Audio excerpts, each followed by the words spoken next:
สักถามว่าเป็นยังไงบ้างสุขภาพดีหรือเปล่าគាត់ក្មួយសុំសួរពុកមាថាមិនដែរសុខភាពល្អអត់សុខភាពមិនដែរអត់អីទេល្អទេសូមអរគុណថ្ងៃអីបុណ្យឪពុកផងសុខภาพแข็งแรงดีครับโอเคค่ะบอกว่าวันนี้ได้คุยกับพี่มวดเรื่องชายแดนบอกว่าก็เข้าใจตรงกันว่าทั้งท่านฮุนเซนทั้งอิงก็อยากให้สองประเทศสงบสุขค่ะមិញគាត់បានទៅជែកជាមួយខ្ញុំបាទនៅសន្តាគារហើយបានឯកភាពគ្នាដោយអ្វីដែលពុកបានប្រាប់ថាចង់បានសន្តិភាពស្ថិរភាពប្រទេសទាំងពីរពុកបាទบอกว่าไม่อยากให้อังโคไปฟังคนที่เป็นฝั่งตรงข้ามกับเราเพราะว่าพอไปฟังฝั่งตรงข้ามอย่างพวกแม่ทัพภาค2เนี่ยค่ะเป็นคนของฝั่งตรงข้ามหมดเลยซึ่งพอไปฟังนั้นเสร็จก็ไม่อยากให้ท่านรู้สึกไม่ชอบใจหรือโกรธเพราะจริงๆแล้วไม่ใช่ความตั้งใจของเราเลยค่ะគាត់ថាសូមអនុញ្ញាតពីពុកថាពុកកុំឲ្យស្ដាប់សម្ដីមេតបភូមិភាគ2ហ្នឹងក៏វាជាអ្នកដែលប្រឆាំងជាមួយនឹងរដ្ឋាភិបាលថៃដែរវាជាសត្រូវដែរដល់ពុកស្ដាប់វាហើយអញ្ចឹងទៅអាចធ្វើឲ្យអាรมណ៍ពុកខឹងបាទเพราะตอนนี้ทางนั้นน่ะเขาอยากจะดูเท่เขาก็จะพูดอะไรออกมาที่มันไม่เป็นประโยชน์ต่อประเทศชาติค่ะแต่ว่าจริงๆที่เราต้องการเนี่ยคือต้องการความสงบสุขให้เกิดขึ้นเหมือนตอนก่อนที่จะปะทะกันตรงชายแดนนะคะមេតបភូមិភាគហ្នឹងវានិយាយចង់ឲ្យលយខ្លួនវាចង់នេះ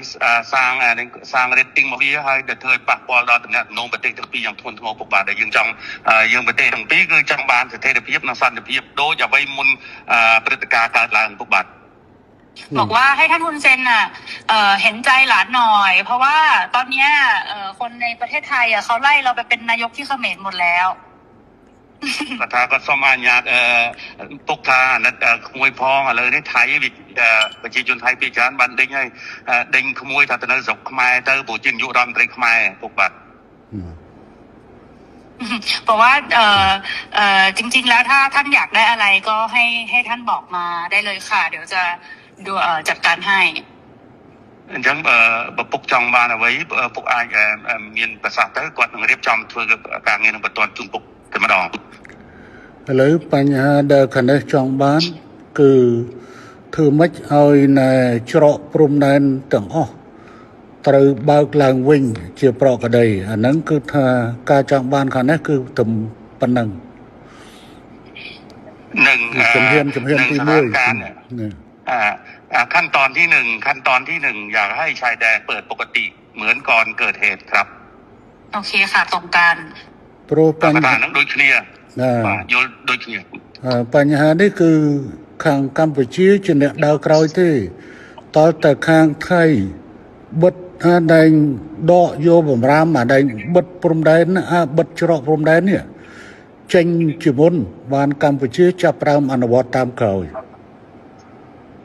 จริงๆเหตุการณ์เรื่องปิดชายแดนเนี่ยฝ่ายไทยเป็นคนเริ่มก่อนฉะนั้นฝ่ายไทยเนี่ยถอนคำสั่งกัมพูชาก็ตามเลยเปิดปกติរឿងនេះគឺកម្ពុជាមិនអាចធ្វើឲ្យមុនបានទេដោយសារកម្ពុជាបានខកចិត្តម្ដងហើយដោយសារកែសម្រួលកម្លាំងនៅមុំ3ប៉ុន្តែហើយថាឲ្យមានប្រក្រតីនៅតាមព្រំដែនប៉ុន្តែទីចុងបំផុតបែរជាខាងយោធាថៃនៅតែផ្កើននៅបន្តស្ថានភាពបិទទល់ដែនបិទច្រកដដែលเพราะว่าเราก็มีความผิดหวังเรื่องหนึ่งแล้วที่การมีปัญหากันที่ชองบกเราก็พยายามตามที่ฝ่ายไทยต้องการแล้วก็การต้องการนี่เราก็บอกว่าโอเคนั้นเราก็ทำตามนะแต่ว่าขอให้สถานการณ์เข้าภาวะปกติแต่ว่าเราถอยแล้วเราถอนแล้วเราปรับกำลังแล้วแต่ฝั่งไทยยังเอาเรื่องด่านเนี่ยมากดดันอีกឥឡូវនេះគឺខាងកម្ពុជាគឺស្នើចេះឲ្យថៃបើកច្រកទាំងអស់ឲ្យបានមុនហើយបន្ទាប់ទៅកម្ពុជាយូរបំផុត5ម៉ោងគឺកម្ពុជាអាចដកបទបញ្ជាទាំងឡាយដែលហាមឃាត់ការដឹកទំនិញផ្លែឈើបន្លែចូលកម្ពុជាគឺថានឹងដកបទបញ្ជានឹងចេញฉะนั้นท่านสมเด็จอยากให้ท่านนายก ช่วยให้ฝั่งไทยเนี่ยถอนเรื่องการปิดด่านถ้าถอนปุ๊บฝ่ายกัมพูชาจะถอนเรื่องการห้ามสินค้าเกษตรนำเข้าอะไรทุกอย่างก็ถอนฮะ คือตอนนี้ค่ะ ให้เข้าปกติด้วยเลยครับผม คือตอนนี้พี่หวดคือรัฐบาลโดนโจมตีหนักมากนะคะ เพราะว่า ครับผม พอตอนที่ท่านสมเด็จออกมาพูดกับท่านฮุนมาเนตอะที่บอกว่าจะตัดน้ำตัดไฟอะไรอย่างเงี้ยค่ะ คืออันนั้นต้องขอโทษด้วยเพราะจริงๆอะต่างประเทศอะเขาแค่รายงานขั้นตอนว่าถ้าเกิดเหตุการณ์ต่อไปประเทศไทยจะทำยังไงคือเหมือนอธิบายขั้นตอนให้ฟังไม่ได้บอกว่าจะทำแต่ตอนนี้เหมือนกับเริ่มตัดหนังตัดละครคือทำทุกอย่างหมดแล้วเนี่ย จริงๆ น่าจะให้มันโอเคทั้งสองฝ่ายค่ะ เหมือนเราต้องพูดพร้อมกันว่าเราตกลงร่วมกันแล้ว รัฐบาลคุยร่วมกันแล้วว่าจะเปิดทุกอย่างให้กลับมาเป็นปกติได้ เหมือนว่าจะเอาเป็นอิงกับคุณมาเน็ตก็ได้หรือยังไงก็ได้เนี่ยเหมือนกับว่าเราได้คุยร่วมกัน แล้วก็ทั้งสองฝ่ายเนี่ยอยากให้กลับมาเป็นเหตุการณ์ปกติแบบเนี้ยค่ะ มันก็จะ โพสต์ใช่ไหมนายกอิงอยากให้โพสต์ใช่ไหมให้นายกโพสต์ว่าผู้นำสองได้คุยกันแล้วอยากให้ ใช่จะโพสต์หรือจะยังไงก็ได้แล้วให้ท่านคุณจะแนะนำก็ได้ค่ะ แต่ว่าเหมือนกับว่ามันต้องเป็นการตกลงร่วมกันนะพี่พวดเพราะว่าตอนนี้อิงกำลังโดนหนักมากเลยค่ะครับก็ถ้าอะไรนั่งสถานการณ์ไทยนั่นคือไฟกลางประเทศให้ขนมจำนวนมวยก็สมมาไปโตปีปกได้แต่เนี่ยน้องเปียกสงครามบอตี้เนี่ยยืนถ้ากัดเพลิงกัดอินเทอร์เน็ตเนาะนั่งคือทางอยู่ที่กีมีนักตบหายการ์ดเชียนนอเบียนปัญหาจำนวนมวยจำนวนปีจำนวนใบดังนั้นดังยัยถ้าเธอปากป้อนนั้นก็กดสมตุพ่อหรือน้องออเบียนเนี่ยขนมกำเนิดแต่เธอเบียบนังเตปะเลยนี่กดถ้ากดสมบอปกถ้านักกดพ่อแล้วนักน้องบัตรคือไฟกดเหมือนเต้นกดจังเอาปกหรือก็ปกนายนอมสำนักจะไปได้โดยจะกอดฐานแล้วเมนลองตัวปีบ้านนี่ยัยเนี่ยหายจากจังเอาเธอสมรู้สกิปก้าเอาบ้านมุ่นแต่มีปฏิการเนาะเอาปรากฏได้แล้วไม่หนังใบได้ซอกปฏิทั้งปีปกบาทปันแต่ข้างในจองบานนะจงปันแต่ข้างนอกอัดผมทื่อข้างนอกเนี่ยข้างในมันเหมือนเนี่ยบัดตัวแดนที่ข้างไทยเนี่ยบัดตัวแดนเหตุให้บ้านข้างนอกมันผมบ้าให้อัดจำใบทรงชมที่นั่งการนาตการนอกสมรู้คือข้างนายกรัฐมนตรีคนมันนั้นคือนั่งสมรู้ตามเขาบาทถูกบาท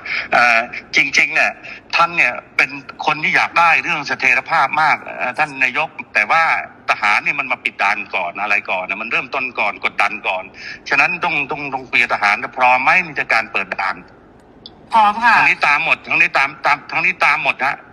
ทั้งนี้ตามหมดเลยท่านคือเราเปิดให้ได้อยู่แล้วพี่พวดแต่มันต้องเป็นการบอกว่าเราตกลงร่วมกันว่าเราเปิดไงพี่เพราะถ้าไม่อย่างนั้นของอิงพออิงยอมหมดเนี่ยอิงก็คือจะโดนเพราะว่าคือเพราะตอนนี้มันเลยมาถึงเรื่องก่อนด่าแล้วว่าค่ะก็สมปุงมวยจ้ะแต่ซาแต่เบิร์ดซาการในแต่ไทยเปิดไอ้เจ้าอดเบียนทางการจริงเนี้ยในทางสังคมไทยนั่งเวียกันเอาไว้แต่ทั้งใส่กระโปรงเข้ามาโดยไปกับบีเจก็ไงก็จังทำยันถ่าหรือเมย์นั่งจับดาวอยู่ที่หายยิงให้เปิดให้ตรงนู้นได้ปุ๊กเปย์เด็กจำนวนมือรำแต่การบีเจภาษาปุ๊กไอ้เบียบมวยอิงกดทากดจองตัวนำที่ท่าแต่เจหาจึงกุ๊กแต่เจติดเต๋อหายปลอกกระไดไปดอยไปแต่ดำภูมิธรรมติดจริงครับอัดเตะขาในอัดจอจ่าเตะขานอกเนี่ยปรามขานอกเนี่ยประกาศไปไงฮะให้มาเอาจังเลิกจังมุกเลิกมดคลุนให้ดำใบเอาแต่ละขาในอัดบานนี่อัดจอจ่าเลยเรื่องนึงคือขานอกตรึกคือมุนตำรองคือขาในอัดจอจ่าตีปันขาในสัญญาท่าขานอกอ่านวัดดอกวัดบัญชีขนมกาบัดตัวแดนให้คือขาในอย่างยู่ประมาณกลอยขยมถึงนี่กัดกวาลขยมกวาดเจ้านะบาทอย่างนี้ท่านนายกเองว่าท่านเนี่ยไม่อยากมีว่าการเจรจาเรื่องปิดด่านเพราะว่าปิดด่านเพราะว่าทหารมันเริ่มก่อนทางที่มันหลอกเราให้เรานะปรับกำลังแล้วบอกว่าสถานการณ์